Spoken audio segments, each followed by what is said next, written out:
Come in sir. Yes, please do. नमस्ते sir. Namaste, please take your seat.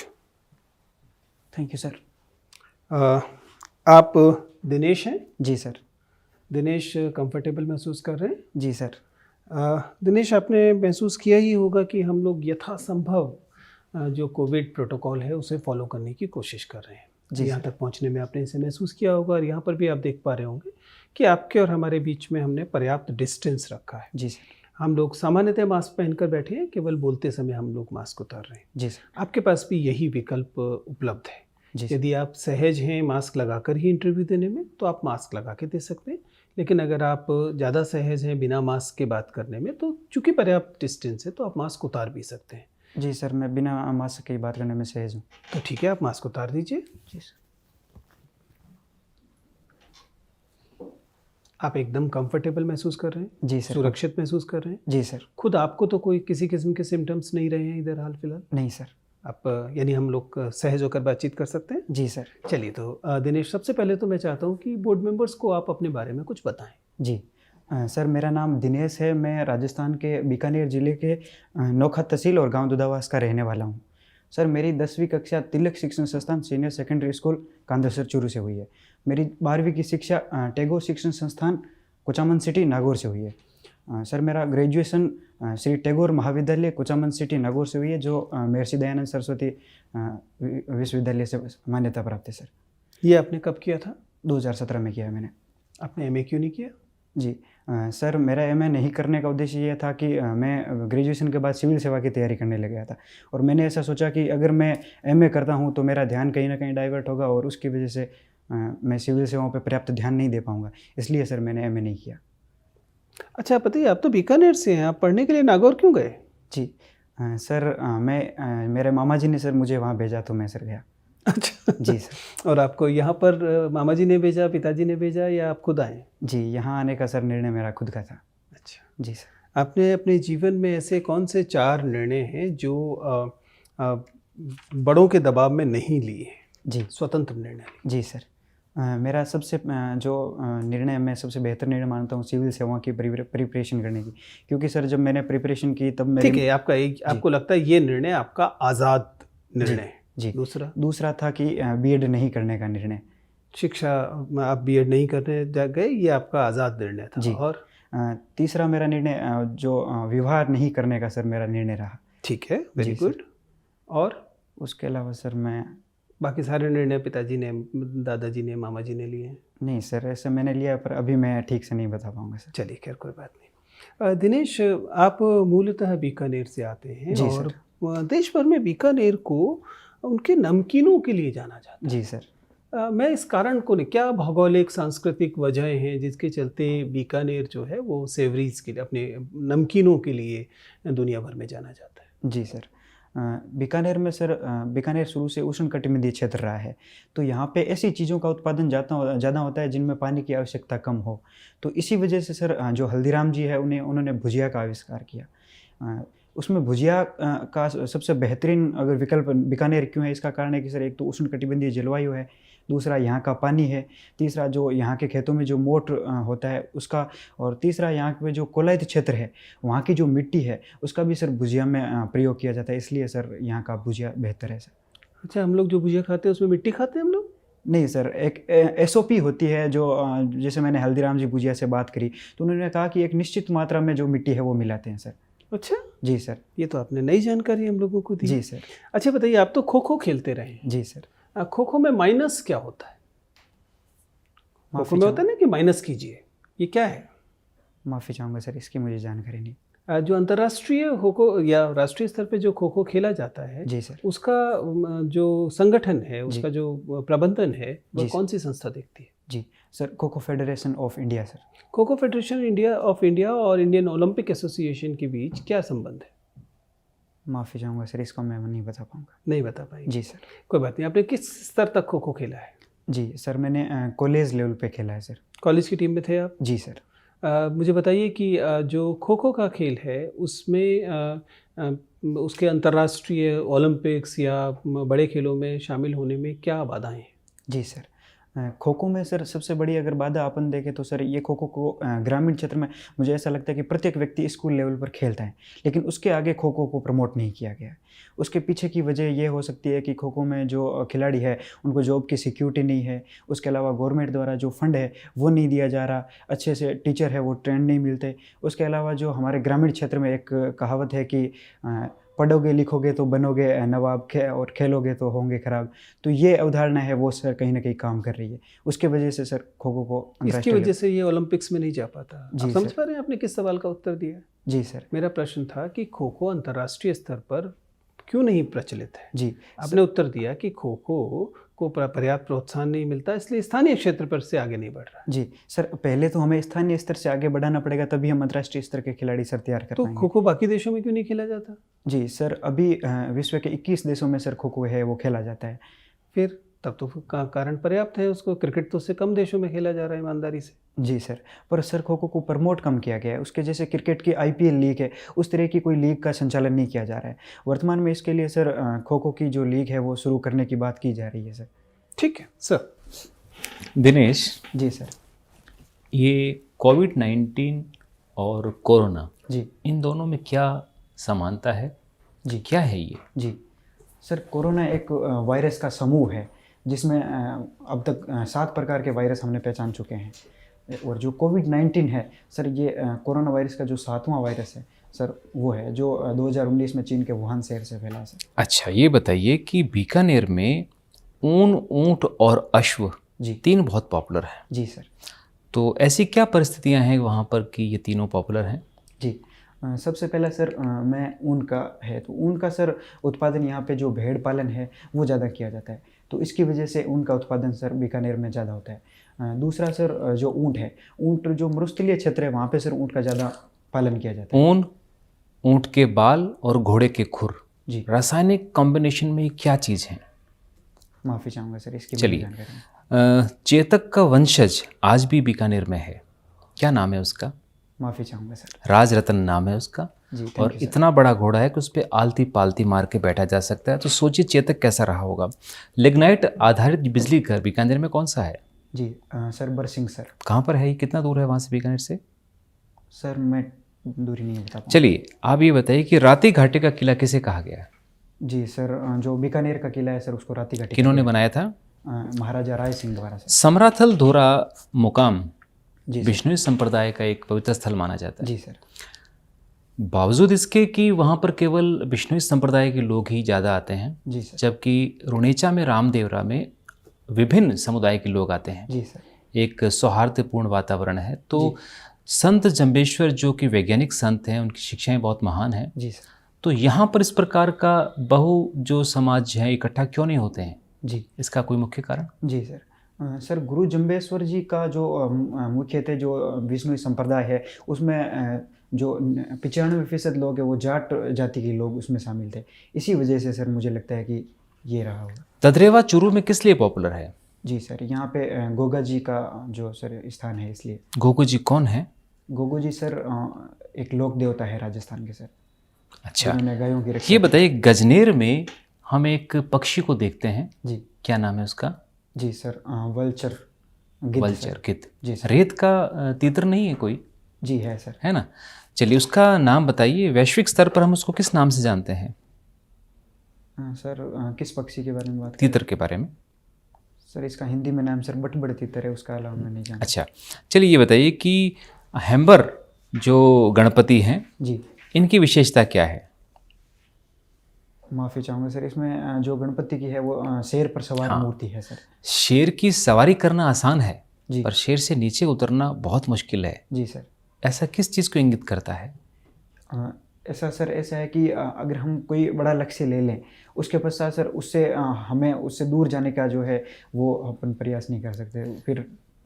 Ji sir. दवाई और टीका, इन दोनों में क्या अंतर है? जी सर, दवाई सर जो टीके में प्रयोग की जाती है वो सर दवाई के कहलाती है सर। दवाई टीके, टीका क्या फिर वो इंजेक्शन जिसमें भरते हैं, जी वो टीका है? माफ़ी चाहूँगा सर, ठीक से मैं इसको अच्छा नहीं बता अच्छा, पाऊँगा। लास्ट क्वेश्चन ये बताइए कि जी सर। कुचामण भी आपके संपर्क में रहा हुआ है, जी सर। या आप कुचामण के संपर्क में रहे? सर मैं कुचामन के संपर्क तो में उसकी एक विशेषता बताइए। हूँ। जी सर, कुचामन सर शिक्षा नगरी के रूप में सर प्रसिद्ध है। दूसरा कुचामन में सर नमक उत्पादन किया जाता है इसलिए प्रसिद्ध है। और किला वगैरह कोई वहाँ के? जी सर। किन्होंने बनाया था वो? महाराजा जालिम सिंह ने बनवाया था। Okay sir, please. Dinesh ji आप बता सकते हैं कि आसियान देशों ने अभी एक फ्री ट्रेड एग्रीमेंट जी सर। साइन किया है कुछ अन्य देशों के साथ, जी सर। तो क्या खास बात है इस फ्री ट्रेड एग्रीमेंट की? जी सर, इसकी खासियत ये है कि सर इसमें आसियान प्लस जो चाइना, जापान, ऑस्ट्रेलिया, न्यूजीलैंड और साउथ कोरिया, जी ये 15 देशों ने मिलकर ये समझौता किया है। ये सर क्या नाम है इस समझौते का? Regional comprehensive economic partnership sir. ठीक है। जी इसमें सर जो विश्व की 1/3 आबादी और 25% जो ट्रेड है वो सर इसमें होता है। तो क्या वजह रही कि भारत ने इसको ज्वाइन नहीं किया? जी इसमें सर भारत की कुछ आशंकाएं थी जिनको आरसेप ने नहीं माना। इसमें जैसे भारत की थी कि रूल ऑफ ओरिजिन का सिद्धांत भारत इसमें लागू क्या होता है रूल ऑफ ओरिजिन? जी सर, अगर कोई देश निर्यात करता है वस्तु का तो उस वस्तु का कितना पार्ट उस देश में निर्मित हुआ है या फिर किसी अन्य देश की वस्तुओं से उत्पादित तो हुआ है। अगर कोई चाइनीज सामान है, प्रोडक्ट जो चाइना में बना है जी लेकिन मलेशिया के द्वारा भारत में आ रहा है, जी तो कितना प्रतिशत उसमें वैल्यू एडिशन मलेशिया में होना चाहिए ताकि भारत को लगेगा कि नहीं ठीक है ये मलेशियन प्रोडक्ट हम मान लेंगे? जी जहाँ तक सर मैं याद कर पा रहा हूँ इसमें 35% की बात करी थी सर। अच्छा जी ठीक है। और अभी हाल फिलहाल में एक मालाबार एक्सरसाइज हुई थी, जी सर। उसमें कौन कौन से देशों ने भाग लिया था? जी सर, उसमें सर भारत, ऑस्ट्रेलिया, जापान और अमेरिका ने भाग लिया सर। इसमें कौन सा देश काफ़ी समय के बाद इस एक्सरसाइज का पार्ट बना? जी ऑस्ट्रेलिया सर। ऑस्ट्रेलिया। ठीक है। आप मुझे ये बता सकते हैं कि अभी हाल फिलहाल में कई बैंक फेलियर देखने को मिले हैं? जी सर। ठीक है, तो कौन सा बैंक हाल ही में फेल हुआ है भारत में? जी लक्ष्मी विलास बैंक सर। कहाँ इसका हेडक्वार्टर है? माफ़ी चाहूँगा ठीक से मैं नहीं याद कर पा ठीक रहा है, तो ये लक्ष्मी विलास बैंक अगर फेल हो गया तो अगर इसमें डिपॉजिटर्स ने पैसे जमा कर रखे हैं तो कितने तक की राशि उनकी सेफ है जिसकी गारंटी आरबीआई के द्वारा है कि वो राशि आपको वापस मिलेगी? जी इसमें सर 5 लाख तक की राशि। कौन सी कॉर्पोरेशन होती है जो इसको गारंटी देती है? जी deposit insurance credit guarantee corporation. ठीक है। अब आप मुझे ये बताइए, आप बीकानेर से आते हैं? जी सर। तो बीकानेरी भुजिया तो फेमस है ही। जी सर। राजस्थान के मुझे अन्य 5 जीआई टैग बताइए और जगह भी बताइए। जी सर, मकराना का सर मार्बल है जो कुचामन सिटी के पास ही है सर। उसके अलावा सर नाथ द्वारा की जो थेवा कला है सर वो प्रसिद्ध है। उसके अलावा सर उदयपुर जीआई टैग मिला हुआ है उसे? जी सर। उसके अलावा सर जो उदयपुर की जो कठपुतलियाँ हैं वो फेमस है। उसके अलावा सर जयपुर की जो ब्लू पोट्री है वो प्रसिद्ध है। उसके अलावा सर सांगानेर की जो सांगानेरी प्रिंट है सर वो प्रसिद्ध है। अच्छा, ये जीआई टैग्स कौन सी संस्था देती है? जी सर, ये sir department of industry promotion and ये सर संस्थान देती है। श्योर हैं आप? जी सर। कहाँ लोकेटेड है ये जीआई टैग रजिस्ट्रेशन अथॉरिटी? माफ़ी चाहूँगा सर इसकी मुझे जानकारी नहीं। ठीक है। चलिए, मेरा आखिरी सवाल आपसे ये है कि प्रधानमंत्री जी ने बात की है एक देश एक चुनाव, जी सर। 1 nation 1 election. जी सर। आपको क्या लगता है कि ये व्यवहारिक दृष्टि से क्या संभव है या एक सिर्फ कल्पना मात्र बन के रह जाएगी? जी सर, मेरा इसमें ऐसा मानना है कि ये व्यवहारिक दृष्टि से भी संभव है। ऐसा सर चुनाव आयोग और जो विधि आयोग है उन्होंने अपनी रिपोर्ट में कहा है सर। अगर एक नेशन 1 इलेक्शन होता है जी और बीच में कोई सरकार, जैसे सोचिए कि राजस्थान की सरकार ये अल्पमत में आ जाती है, जी सर। ठीक है, फिर क्या करेंगे आप? चुनाव कराएंगे, राष्ट्रपति शासन लगाएंगे, क्या करेंगे?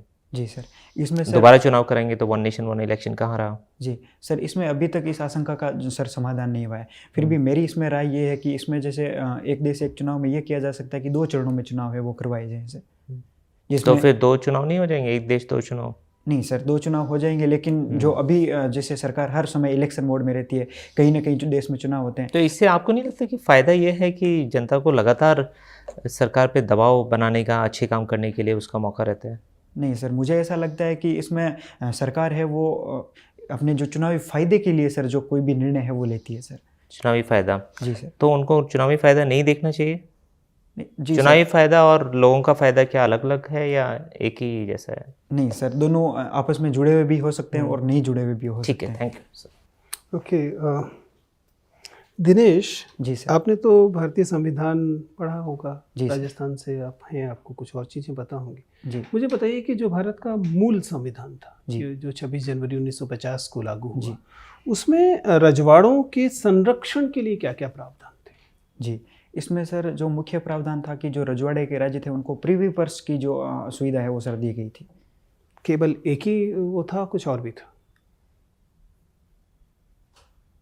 माफ़ी चाहूँगा सर, अभी मुझे यही जानकारी।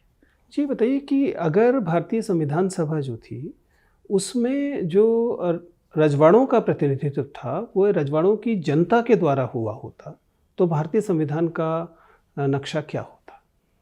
आप सवाल समझ पाए? बजाय राजाओं के पास प्रतिनिधि भेजने के, यदि जनता के द्वारा पूरे देश से डायरेक्ट इलेक्टेड सभी लोग पहुंचते, जी।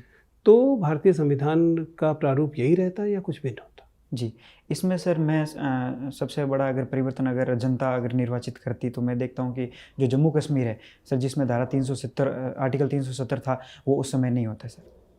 और उसके अलावा सर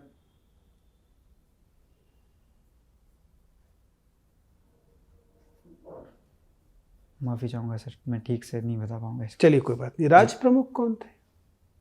जी, जयपुर के महाराजा सवाई मान सिंह जी। नहीं, लेकिन राज प्रमुख का पद क्या था? जी, राज प्रमुख का पद सर जो सरकार का संवैधानिक प्रमुख होता है सर, वो राज प्रमुख के रूप में पहले यहाँ था सर।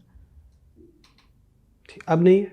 जी नहीं सर। किस संशोधन से उसे हटाया गया? जी, 7वां संविधान संशोधन 1956 के माध्यम से। गुड, ठीक है दिनेश, मुझे आपसे बात करके बहुत अच्छा लगा। आपका इंटरव्यू समाप्त होता है, आप जा सकते हैं। धन्यवाद सर। जी दिनेश। जी सर। हटा लीजिए बस। बताइए आपके हिसाब से आपका इंटरव्यू कैसा गया? किन एरियाज में आपको लग रहा है कि आपके पकड़ में है, और कहाँ आपको लग रहा है सर यहाँ थोड़ा सा सुधार करना है? जी, मुझे लगा कि सर मेरा इंटरव्यू अच्छा रहा और जिसमें मैंने करंट अफेयर्स पे अच्छा मेरी पकड़ थी, और कुछ जैसे ज़िले की चीज़ें थी वो थोड़ी ठीक थी, और कुछ जैसे फैक्चुअल जानकारी होनी चाहिए वो सर मेरी थोड़ी कमज़ोर रही।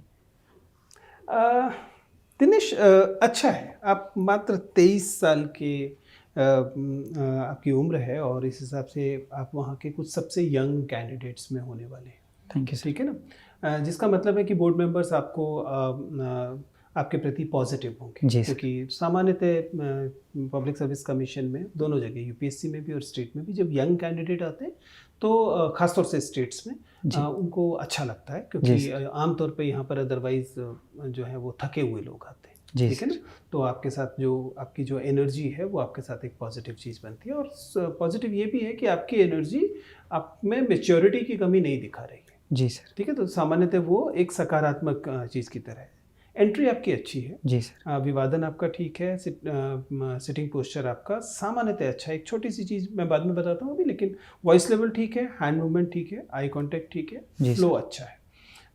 वॉइस में छोटी सी चीज़ ये है कि कहीं कहीं लगता है कि अपनी गति थोड़ी तेज है। जी सर। और ये वहाँ तब ज़्यादा लगता है जहाँ आपको उत्तर आता है। जी। तो एक तरह की एक हड़बड़ाहट इसे कहेंगे, जिसमें कि आप, चूंकि आपको उत्तर आता है, जी। आप उसे जल्द से बता देना चाहते हैं। जी सर। एक साधारण सी सलाह ये है कि अगर वो उत्तर आपको आता है तो वो खो नहीं जाएगा। जी सर। ठीक है ना? जी सर। तो उस पर थोड़ा सा समय लीजिए। इससे क्या होगा, समय का मतलब ये नहीं कि मिनट लेना है, समय का मतलब आधा सेकंड फालतू लीजिए, उसको थोड़ा सा स्थिरता से बताइए। जी सर। इससे दो बातें होंगी। एक तो बोर्ड मेंबर्स की ईगो शांत होगी।